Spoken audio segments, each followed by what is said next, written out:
What happens when you blow $3.7 billion on the Vegas Strip and nobody shows up? You get the Fontainebleau, the most expensive ghost town in casino history. Picture this, 3,644 empty rooms, silent poker tables, and executives running for the exits faster than tourists after losing their rent money.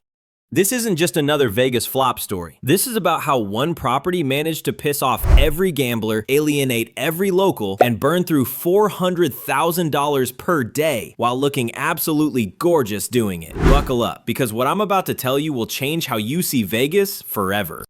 The opening day disaster that nobody's talking about. You know what's wild? Fontainebleau's biggest screw-up happened before the champagne even went flat on opening night. December 13th, 2023, they rolled out the red carpet with what looked like a genius move, tier matching for loyalty members from other casinos. Got Caesar's Diamond status? Boom, you're gold at Fontainebleau. MGM Rewards member? Welcome to the club. Here's your free stuff. High rollers went absolutely nuts for this. We're talking about people who drop six figures annually at casinos, and Fontainebleau was handing them golden tickets. Forums exploded, group chats went crazy, and gamblers were literally rebooking flights to Vegas just to lock in this deal. These weren't your average slot jockeys either. These were the whales, the VIPs, the guys whose business can make or break a casino's quarterly earnings. They checked out of Wynn, canceled reservations at Aria, and moved their entire Vegas trips to Fontainebleau. Then December 14th happened. 24 hours after opening, Fontainebleau pulled the program. No warning, no grandfather clause for people already matched, just gone like a bad blackjack hand. The backlash was instant and brutal. Reddit threads turned into war zones. Twitter became a digital lynch mob calling for boycotts. Here's what management didn't understand. Vegas gamblers have longer memories than elephants and tighter networks than the mob. When you burn them, they don't just leave. They tell everyone why you can't be trusted. 2 months later, Fontainebleau quietly brought tier matching back, but the damage was done. The high roller community had already written them off as amateurs who couldn't be trusted with a comp buffet, let alone their gambling dollars. One professional gambler put it perfectly. They showed us exactly who they were on day one, desperate and clueless. That reputation spreads faster than a dealer shuffle in this town. But wait, it gets worse. This tier matching fiasco wasn't just bad luck or poor timing. It revealed something much darker about what was really going wrong behind those beautiful glass doors. The hotel partnership nobody wants to talk about. Here's a $160 million question for you. Why would Marriott walk away from a nearly finished Vegas Strip property? I'm not talking about backing out during planning or construction delays. I'm talking about abandoning ship when the building was basically done.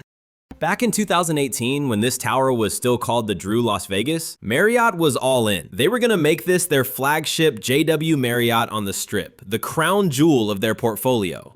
Travel agents were taking reservations, Marriott's website had the property listed, corporate accounts were ready to flood the place with business travelers. Then in 2021, with the building sitting there practically complete, Marriott said see ya and walked. They called it an amicable settlement, which in corporate speak means this thing is so screwed we'd rather eat our losses than attach our name to it. Think about what that means.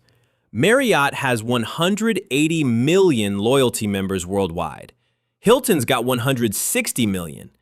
These aren't just email addresses, these are people with corporate credit cards booking automatically through preferred chains. When Resorts World opened, they partnered with Hilton. Instant database, instant bookings, instant credibility. Virgin Hotels partners with Curio Collection. Even the new Conrad has Hilton's backing.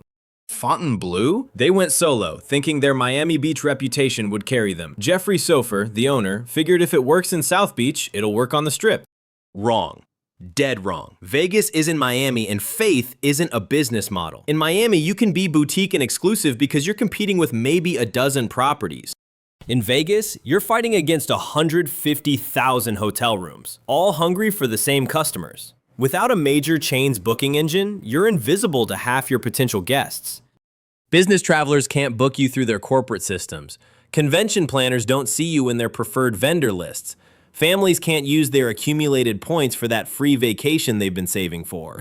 One hospitality analyst nailed it. Opening without a hotel partner in Vegas is like opening a restaurant with no sign and wondering why nobody walks in. Actually, it's worse. It's like opening a restaurant that doesn't accept credit cards in 2024.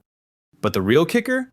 Even after seeing Marriott bail, Fontainebleau still thought they knew better. They figured their property was so beautiful, so luxurious, that people would find them anyway.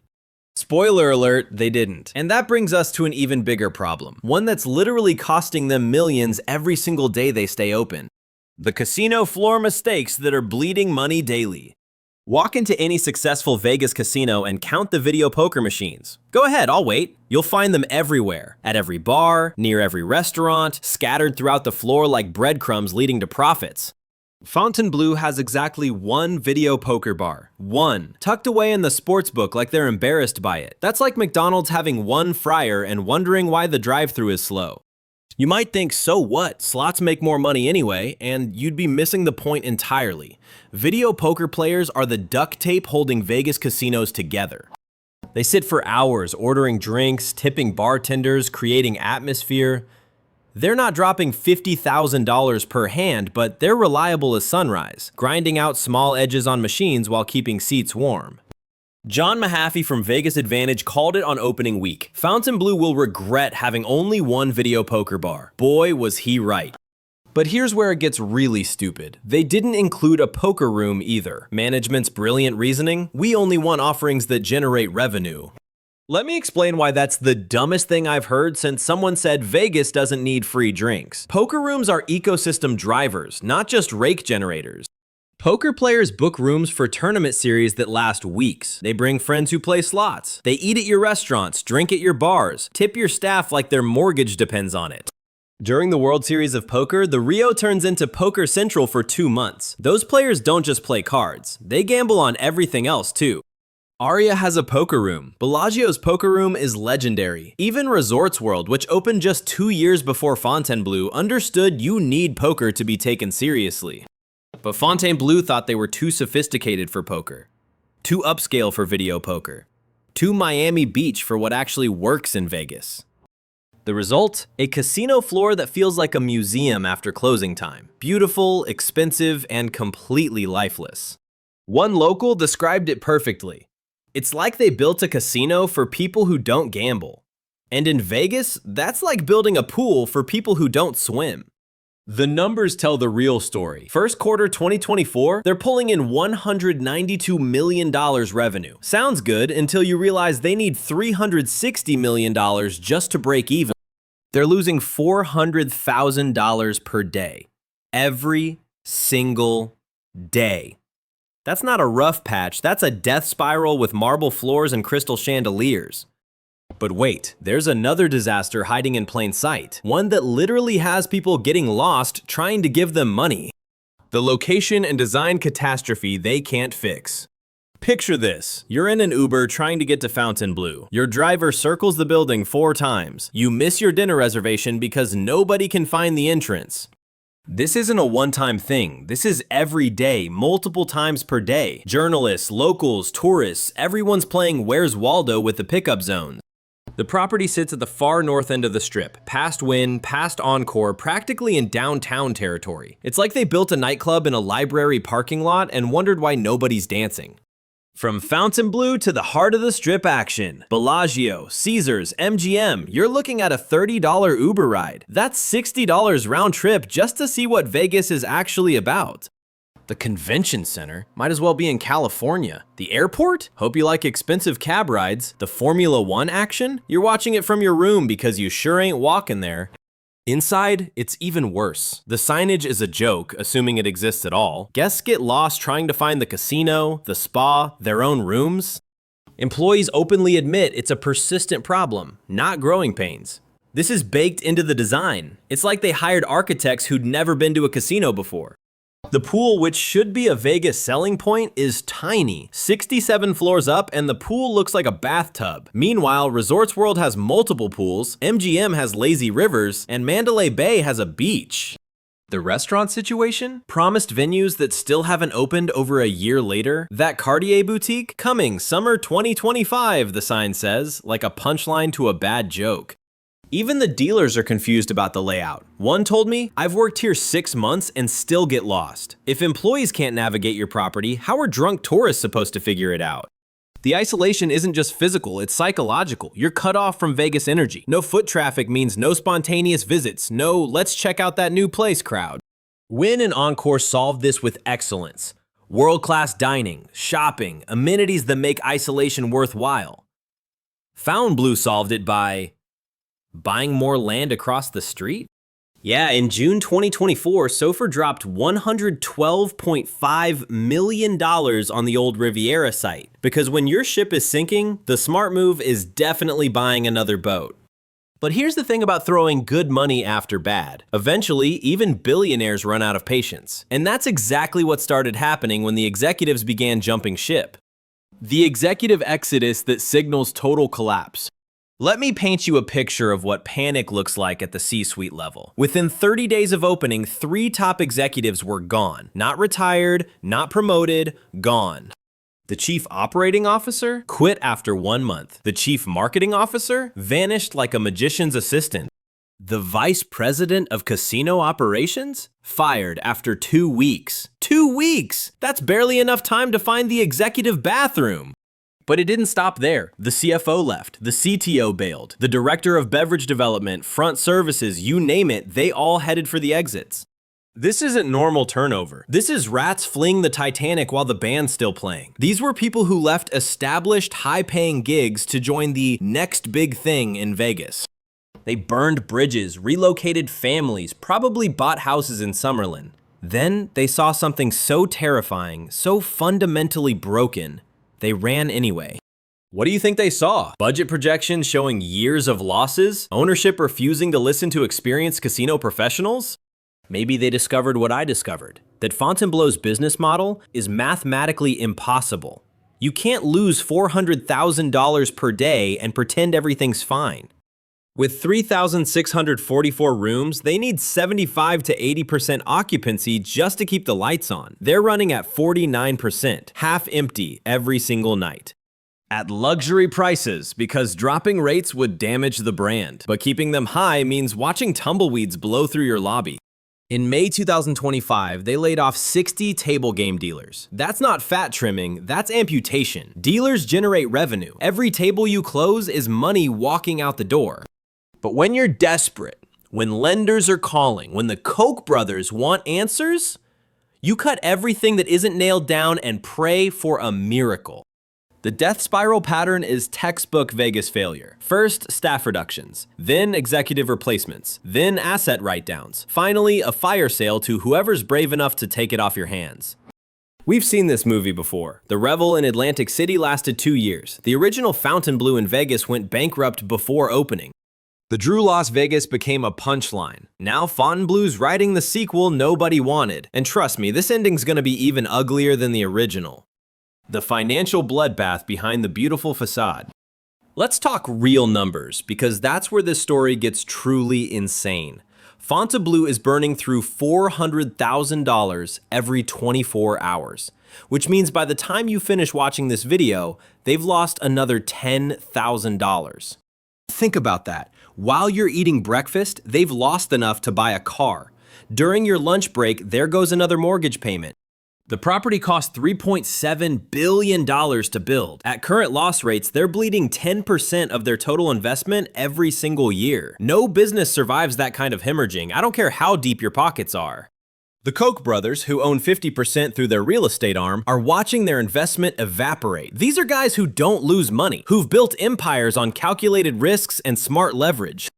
But Vegas doesn't care about your last name or your bank account. The math is the math, and Fontainebleau's math is a disaster wrapped in Italian marble. They're paying $8,000 per day just for the naming rights. That's $3 million a year for a brand nobody in Vegas cares about. Add in debt service on construction loans, and you're looking at crushing fixed costs before you even turn on the lights.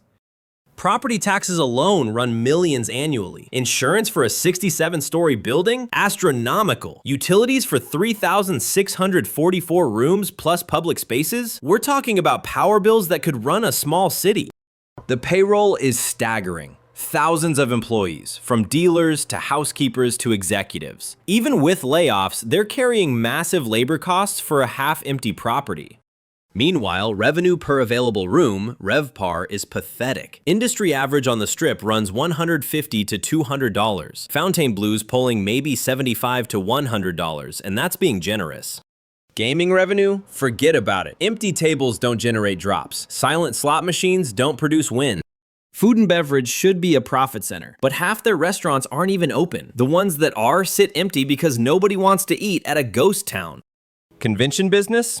Zero.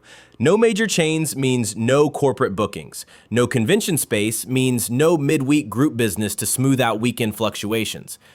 This is what financial suicide looks like in slow motion, and everyone in Vegas is watching it happen. Industry insiders are taking bets on when, not if, Fontainebleau files for bankruptcy or sells.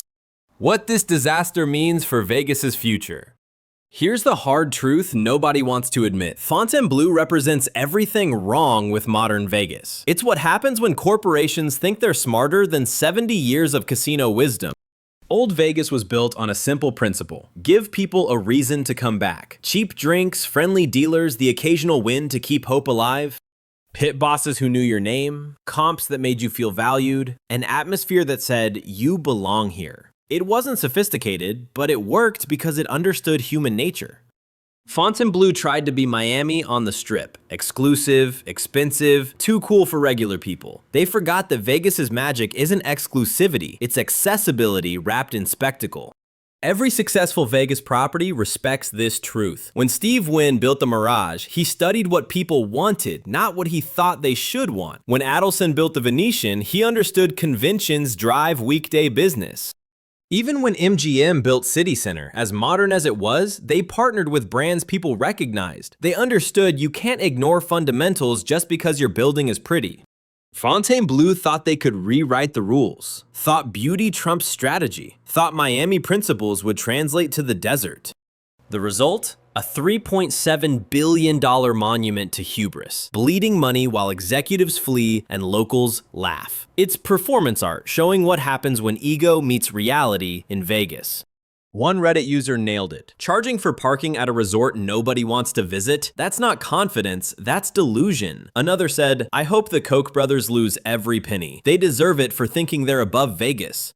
That's the sentiment on the street. Not sympathy, but schadenfreude. Because Fontainebleau isn't just failing. It's failing while acting superior to the very city it needs to survive.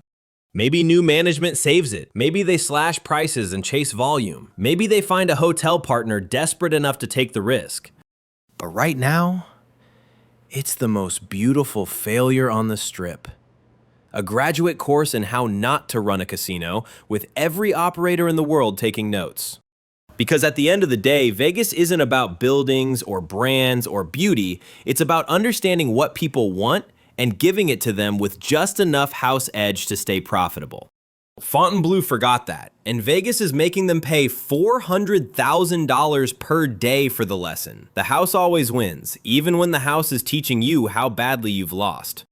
The Fontainebleau story isn't over, but the ending's already written. Another corporate ego crushed by Vegas reality. They wanted Miami sophistication, but got Vegas rejection instead.